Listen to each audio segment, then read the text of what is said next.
Hello, welcome to this session of Roots Tech Connect, which will be about births, marriages and deaths in Egypt, and my name's Penny Walters.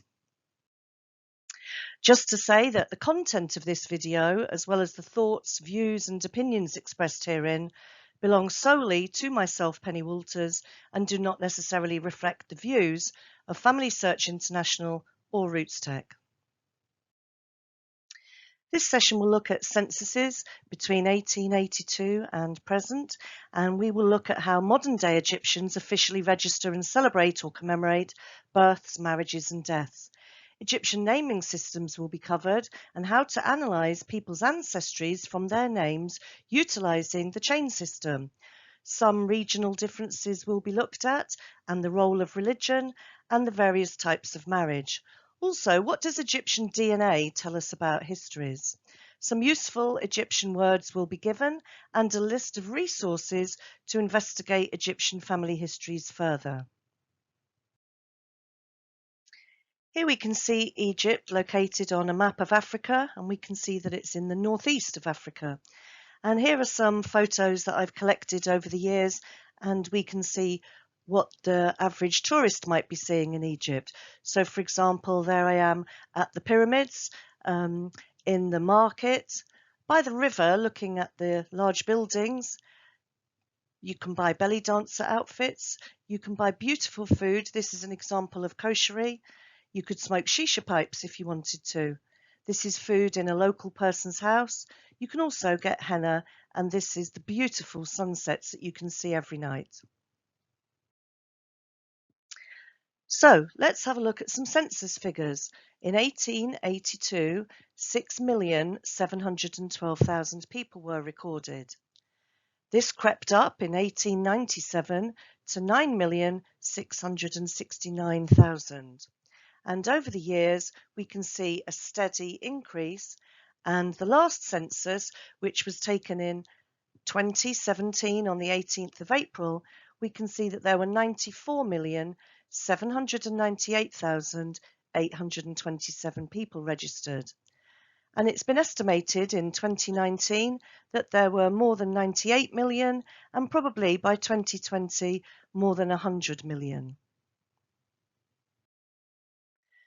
These are the administrative divisions, and this is a map of Egypt, and it's been fragmented into 27 regions. So the largest region here, the New Valley, we can see that there were 249,000 people registered there. This is the Cairo area, which is the capital, and in Cairo we have got 9,788,000 people.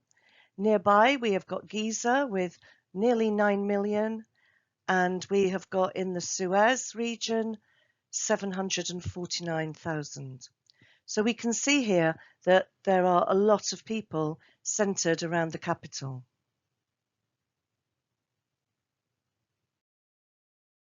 Let's learn some Egyptian numbers, and for example, 1 is Wahad, 2 Ithnin, 3 Talata, 4 Araba, 5 Kamsa, 6 Seta, 7 is Seba, 8 is Tamania, 9 is Tessera, 10 is Ashera. Apologies if my accent isn't brilliant. We can also see that these numbers have their roots in 20, 30, 40, 50, 60, and 100 is Mia. Here are some useful genealogy words, and these will be on your handout. So let's go through a few greetings. So yes is Aiwa, no is La, please min fadlak, thank you, shukran, you're welcome, afwan, hello, salam alaikum, goodbye, masalam, let's go, yalla, how are you, zayek, I love you, ana bahabbak. So let's now talk about births in Egypt. Girls and women often go to their mothers to give birth because your mother, your sisters and your aunties will be there to help you prepare. After the baby is born, the baby gets some paper ID, and on day 7, people come to celebrate the birth of the baby. So lots of relatives, lots of neighbours will come with gifts for the new baby.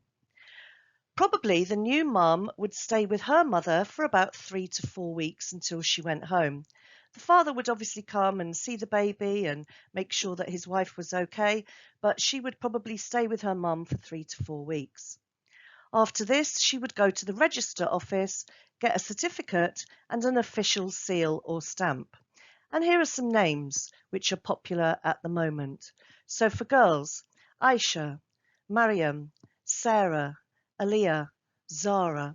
And for boys, popular names are Mohammed, Adam, Ishaq, Zachariah, Ibrahim.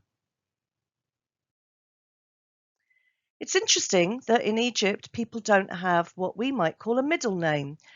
They utilise a chain of names, and each person's name is their father's name, their grandfather's name, their great-grandfather's. So my friend Moman has allowed me to use a small tree here, like a pedigree, and we can see how his name has been formed. So his name is Moman Abdul Fattah Mohammed Taib, and we can see here that it is his name, father's name, grandfather's name, great-grandfather's name.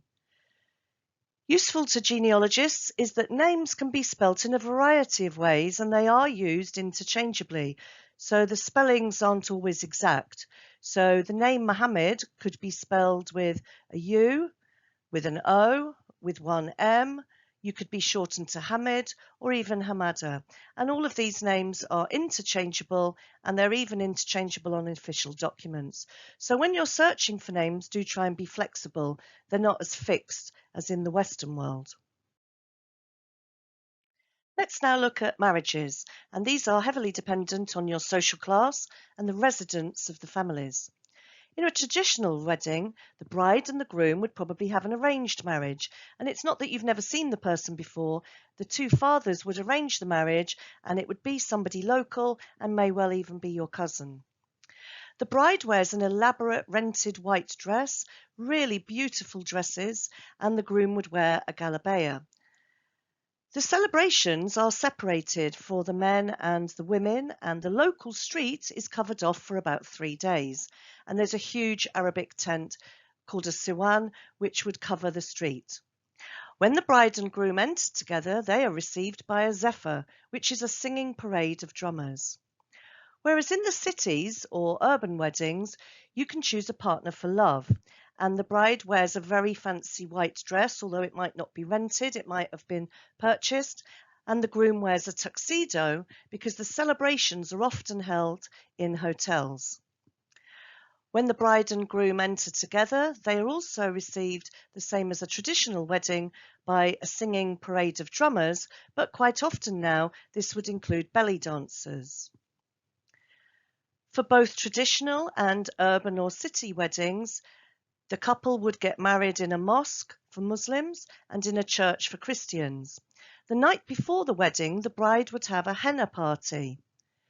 The ceremonies are often held on Thursday evenings because people can then go to Friday prayer the next day. The bride and groom sit on a special seat called a kosher and switch their wedding rings from their right to their left hands. And then the festivities, which is singing, dancing and eating, can begin.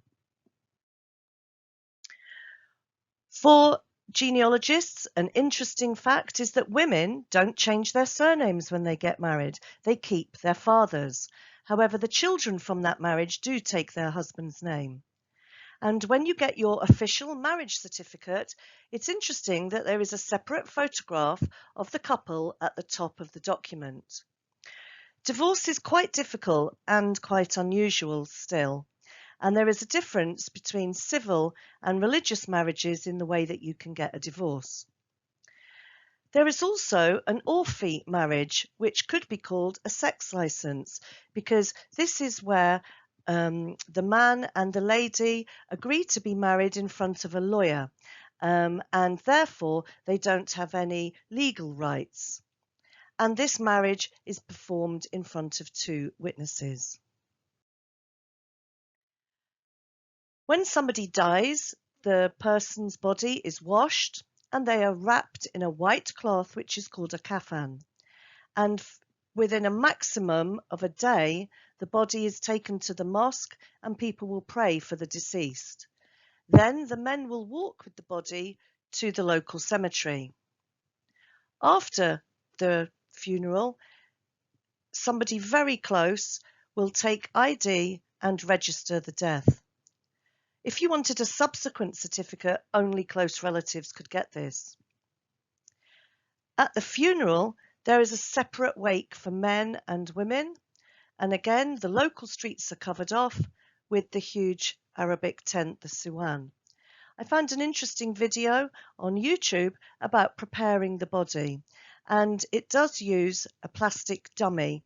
So you watch this video and the link will be in the handout for you. And this will be the stages of washing and shrouding. So here we can see the wrapping of the body. Here are some words for relationships. Father would be alab or ob. Mother would be son is walad, daughter is bint. Husband, zawj, mirati or zawja for wife. Grandfather, jid, grandmother, jida. And we can see here that it's very important to know, is it your paternal uncle or your maternal uncle? Is it your paternal aunt or your maternal aunt? And there are slight differences between those names. Interestingly, and something that I think is really lovely, is that when you have a child, you kind of lose your name and you are called the mother of that child or the father of that child. So in Egypt, I'm not Penny, I am Shams. I am the mother of my daughter Shams. And referring to mothers and fathers by children's names is termed technonymy or pedionymics. This is an example of a family tree, and my friend gave me permission to show this. And something that is quite interesting with Egyptian family trees is that the ladies aren't named.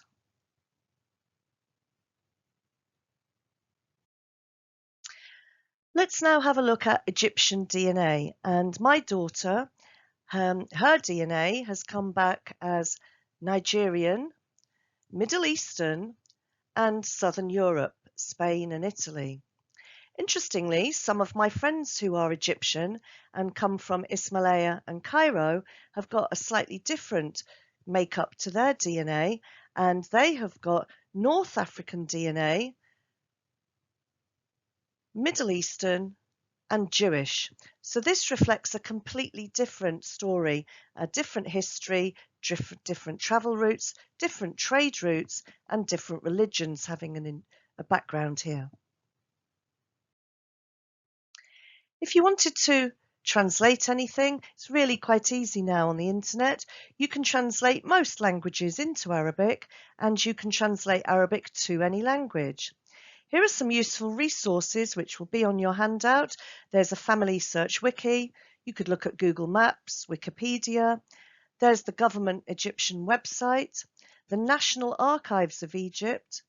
The National Archives in the UK have an Egypt section.